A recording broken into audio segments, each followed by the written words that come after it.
I've been working on a project, and I thought this would be useful to explain to you that sometimes we might prefer, as in my case here, to use defective wood. And I've picked a lot of pieces of elm notorious for certain types of defects. So I've got a pretty deep fissure here, and I've got woodworm in this, but I've also, those white blotchy spots are actually spalting in this particular type of wood. So this is how it's coming out. So I've got a variety of defects. I've got this one here, which really looks like somebody should have said to me, don't use that, Paul, it's got big cracks in it. What I did with this, I took a structural epoxy and poured it into the surface until it came out in the cracks. And this is strong, very, very strong. It didn't go all the way in there, but I'm not worried about that. I feel like I've got the strength that I wanted from this, so I have those. But then I've got worms, and I've got some worms in one of these here. Can you see? I've got bug runs all the way through this. And what I want to do is I want to keep the powder in the bug run. So I'm going to do something with that, which you may have seen and used and may not have done. What I've got in here is I've got just some regular shellac, and I'm going to add a little bit of, I'm almost out, denatured alcohol to dilute it, just to cut it a little bit. About 25% is enough.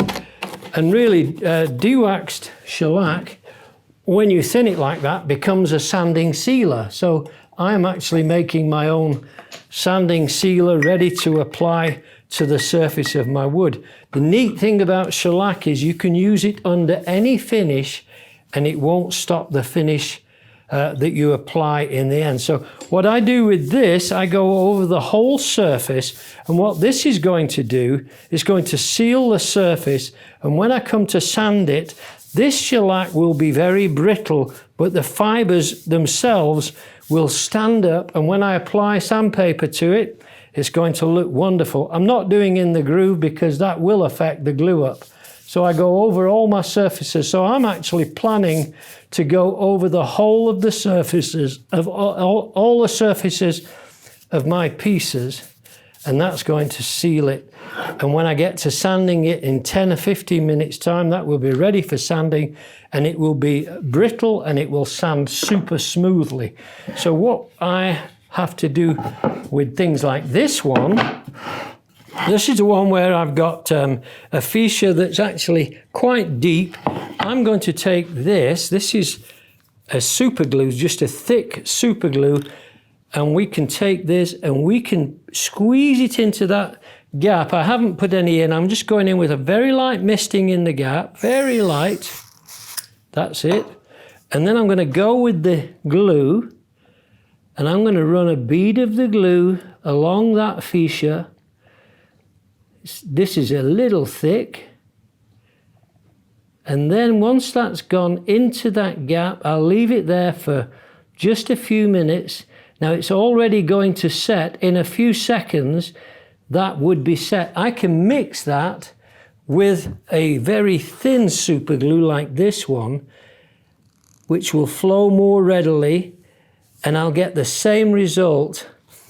I can leave it, I can let it soak in, and then I can go with the accelerator, give it a light misting, and it will dry clear. So in a few seconds, that will also be ready. And the neat thing about that is I can take either a rasp or a file or a card scraper like this, and I can scrape that surface and it will be ready to apply my finish to. So there we've got those pieces done.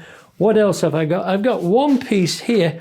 These are easy solutions to everyday problems that we might have with our piece of furniture. Can you see here? I have a piece of wood. I want this corner. I don't want to lose it. So I can take the super glue and I can let that trickle into that corner just like this, if it'll flow. Here it comes. And these are preparatory steps for us to get our wood ready for applying the finish. So once this is done, I do all of the surfaces. What I do with this tape is I just pull a piece of tape right across that corner like this, and that's going to pull it into the surface. I stretch the tape, I've stretched it, and then if I take the accelerator again, light misting, if I go too heavy, it will go opaque, and that's not what I want. So that will set up very nicely. This one is already done. Can you see my fingers are going across the surface? That's ready for me to use the rasp. I just take a rasp or a file or a card scraper and clear it off. I've got some defects here. Can you see this broken piece? This I broke when I was separating the shelf from within the joint. It was very tight. So what I'm going to do here is I'm going to treacle in a couple of drops of super glue in there, like that. And I'm going to pull it into the surface with a thin stick, if I have a thin stick. Or I might even prod it with, take a piece of paper. This is even better. So I'm going to take this now and pull it into the surface there. Now you've got to be careful with super glue because it will stick your fingers to it. It's intended to be used in certain applications. It was used medically during certain wars. So I'm going to put this like this and pull the tape over the surface like this. And then I'm going to take a clamp and a piece of wood. This will work. Put this on the outside, and that will clamp those pieces back into position, hopefully, like this. And then I'll be able to go in later and do the same as I said before. I can either plane it down, and yes, it will plane. So I'm going to clamp this, and that's going to send those pieces back into their original position.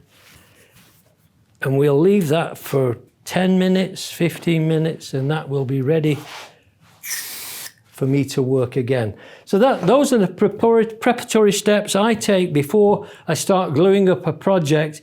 If I've chosen wood that's punky, that might be less than the quality you usually want, but you want the feature of this beautiful, beautiful grain all the way through. So that's what I would do in preparing my wood for applying the first few coats of finish.